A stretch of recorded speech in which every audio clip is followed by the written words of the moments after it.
Los tejidos básicos o fundamentales, como ya hemos visto en algún video anterior, son estos cuatro. A partir de ahora, en cada clase vamos a ir mencionándolos, ya sea para describir cada uno o para ver cómo se involucran en la formación de los distintos órganos. Pero bueno,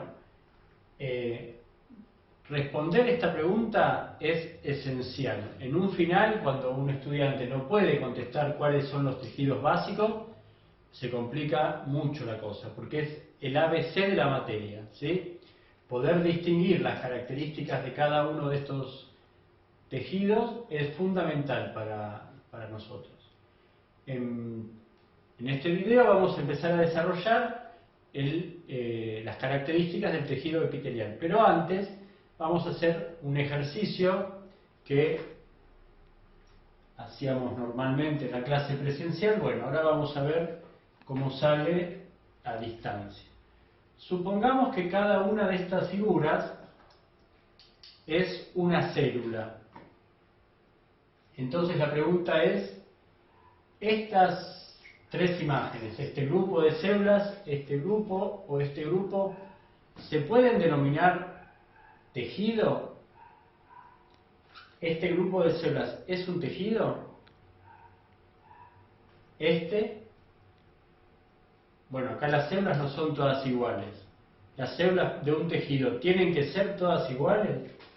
Y en este caso, bien. Ahora, la respuesta es, ninguno de estos sería un tejido, porque lo que está faltando en cualquiera de los tres casos es la sustancia extracelular, la matriz extracelular, las sustancias que no son células pero que se encuentran entre ellas o asociadas a las células para conformar realmente el tejido. Entonces, como habíamos visto, en un tejido tenemos dos componentes: la sustancia extracelular y las células. Entonces, en estos esquemas incorporamos estas líneas que están esquematizando moléculas que están entre las células. En este caso, en este otro y acá. Fíjense qué diferencia hay entre estos dos esquemas. Que en este caso las células no son todas iguales.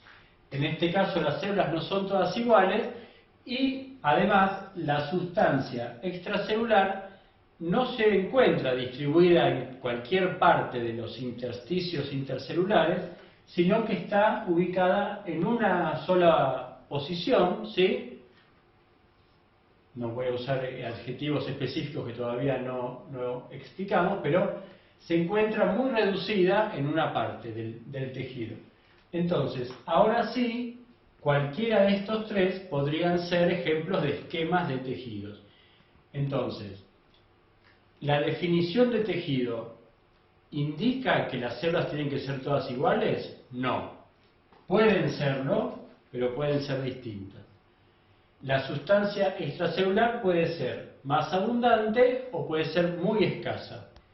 Esto sería un esquema de un tejido epitelial, donde hay una célula adyacente a la otra y la sustancia extracelular forma la membrana basal, que está justamente en la base del epitelio.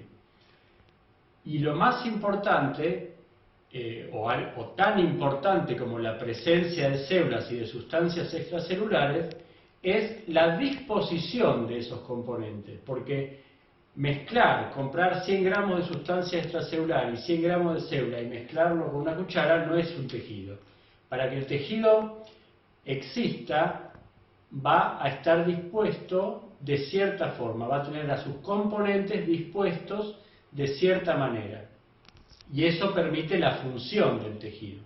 ¿Está bien? Entonces, esa palabra es clave ahora, tanto para cosas microscópicas como para macroscópicas.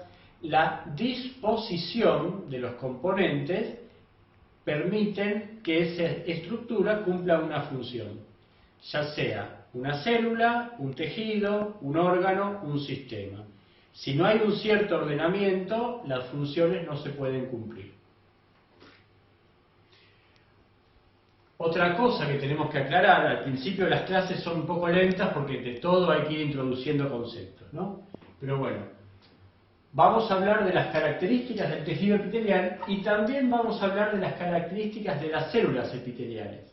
Y estos son dos conceptos distintos, porque por un lado yo estoy describiendo a una célula, y voy a decir la célula epitelial puede ser polarizada porque tiene los componentes distribuidos de cierta forma, la célula epitelial se une a otra, bla, bla, bla, pero ahí estoy describiendo a una célula.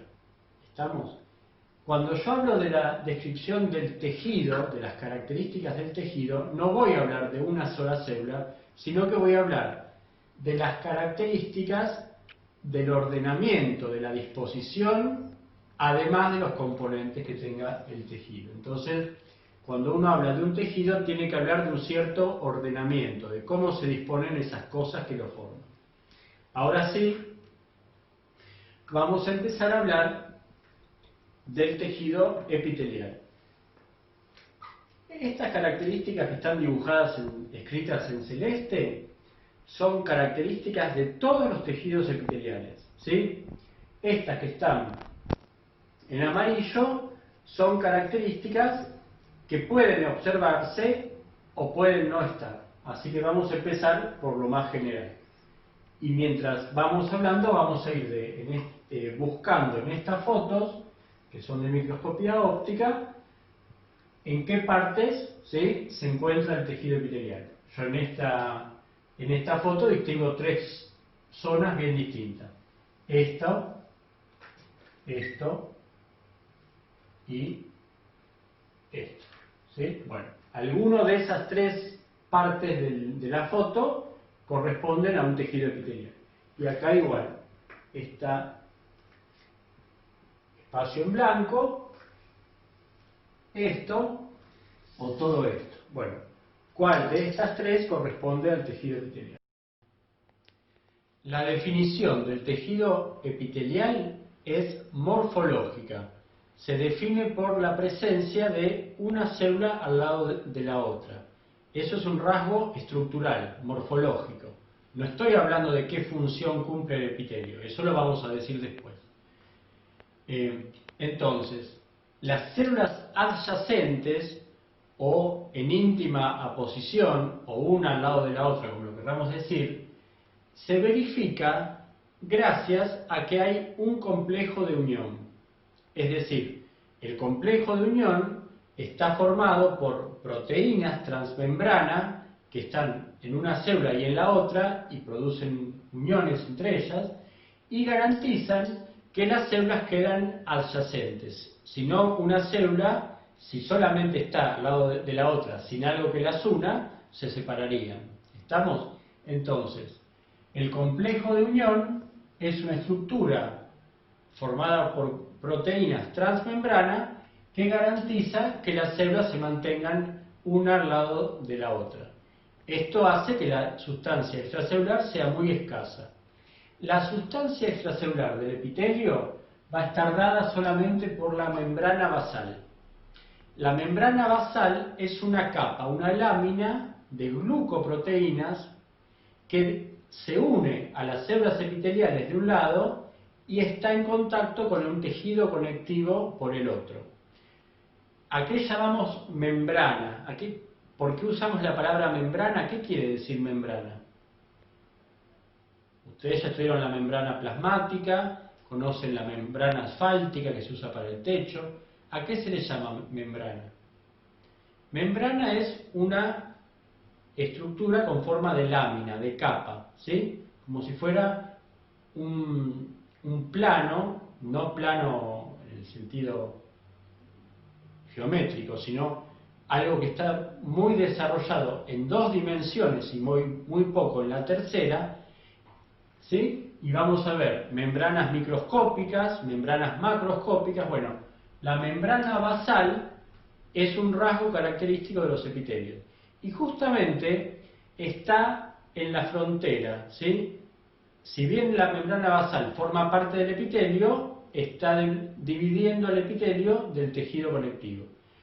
¿Por qué es importante que haya siempre un tejido conectivo subyacente o adyacente al tejido epitelial. La importancia radica en que el tejido epitelial es avascular. A está indicando una negación, que no tiene vasos sanguíneos. Sin embargo, las células epiteliales se nutren, necesitan oxígeno, aminoácidos, glucosa, etcétera, etcétera. ¿De dónde lo obtienen? Y lo obtienen de los vasos sanguíneos que están en el tejido conectivo. Entonces, siempre que haya un epitelio vamos a tener un tejido conectivo que nutre por difusión a ese epitelio. Entonces ahora, en base a este poquito que hablamos, podemos tratar de buscar en esta foto, como habíamos dicho, cuál sería el tejido epitelial. En este caso, esto corresponde al tejido epitelial. Una célula al lado de la otra. La membrana basal, que no se ve en esta foto, estaría haciendo este recorrido, ¿sí? Y esto es un tejido conectivo. Y esta es la superficie libre que puede tener el epitelio. En este caso, una célula al lado de la otra las encontramos acá. Como siempre, lo más fácil de identificar en un preparado son los núcleos de las células. Y eso nos va a ayudar a reconocer los epitelios. Al microscopio óptico, en general, los epitelios se ven como tejidos basófilos, porque hay muchos núcleos, ¿sí? Ahora vamos a hablar de estas características, ¿sí? Muchas células epiteliales son polarizadas. Acá ya estoy hablando de características que pueden encontrarse y que no, ¿sí?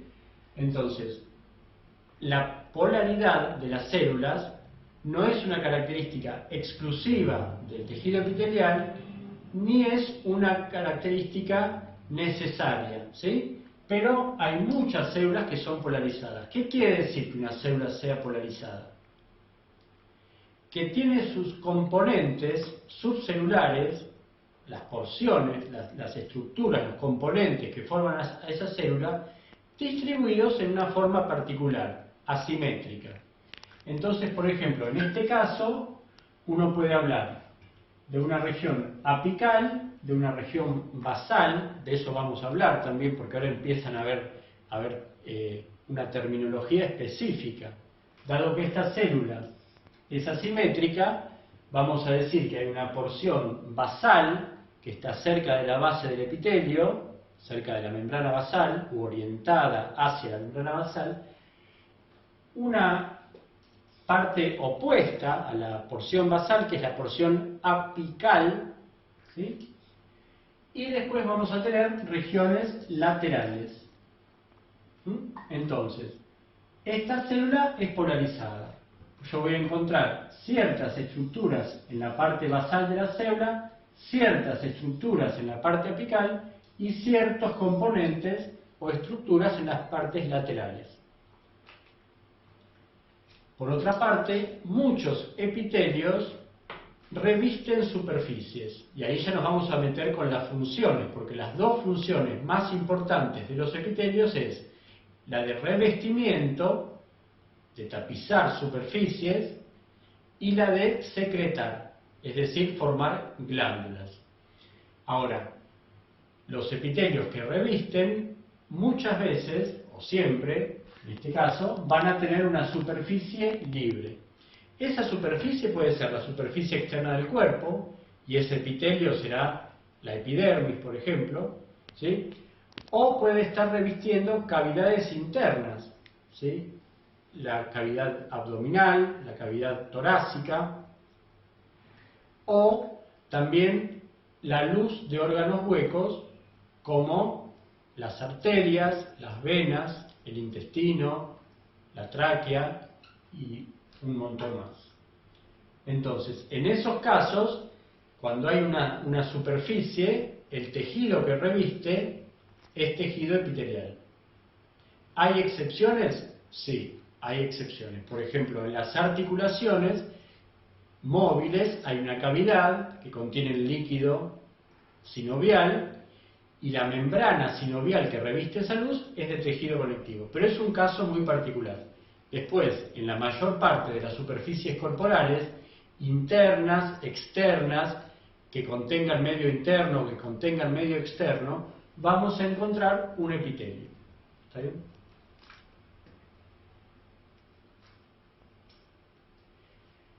Aprovecho esta foto para hablar de algo que me quedó incompleto en el video anterior, que es estos dos parámetros o propiedades que se usan mucho en microscopía, que es el aumento y la resolución. Yo expliqué que el aumento es cuántas veces más grande se ve un objeto, ¿sí? Es una proporción, yo voy a decir 10 por, 400 por, porque lo estoy aumentando 10 veces, 400 veces, 600 veces, o lo que fuera, pero el otro parámetro muy importante de los microscopios es el de la resolución. La resolución es la capacidad de poder discriminar dos puntos de una muestra como dos objetos separados. Entonces, ese poder de resolución depende de muchas cosas, depende de la longitud de onda de la luz, depende del índice de refracción, y es por eso que entonces a mí no me va a servir poner lentes y lentes para lograr un mayor aumento y poder conocer más la muestra, sino que voy a necesitar tener poder de resolución y aumento simultáneamente.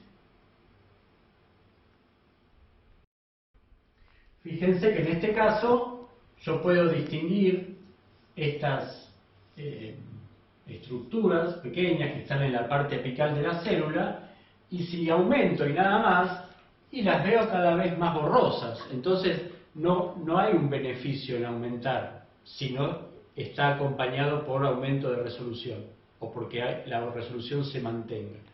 Entonces a esto se le llamaría aumento vacío. Y ese concepto de resolución, que lo vamos a aplicar mucho en microscopía, nosotros en microscopía óptica, también se puede aplicar al tacto, por ejemplo. La mano tiene un tacto con mayor resolución que la piel de la espalda, ¿sí? Yo puedo distinguir, si me tocan y no veo, con dos puntos, una distancia muy pequeña, ¿sí? Y decir, me están tocando con dos puntos. Por ejemplo, con dos lápices de mina bien finita. Bueno, en la espalda la resolución es mucho menor. Capaz que separados de 1 centímetro o 1,5 centímetros, a mí me tocan con dos puntos, con dos puntas, y yo voy a pensar, o sentir, mejor dicho, que estoy siendo tocado por una sola punta. Ese es el mismo concepto, la posibilidad de distinguir dos objetos como cosas separadas, ¿sí? La resolución del microscopio óptico es de 0,2 micrómetros, se expresa en unidades de distancia.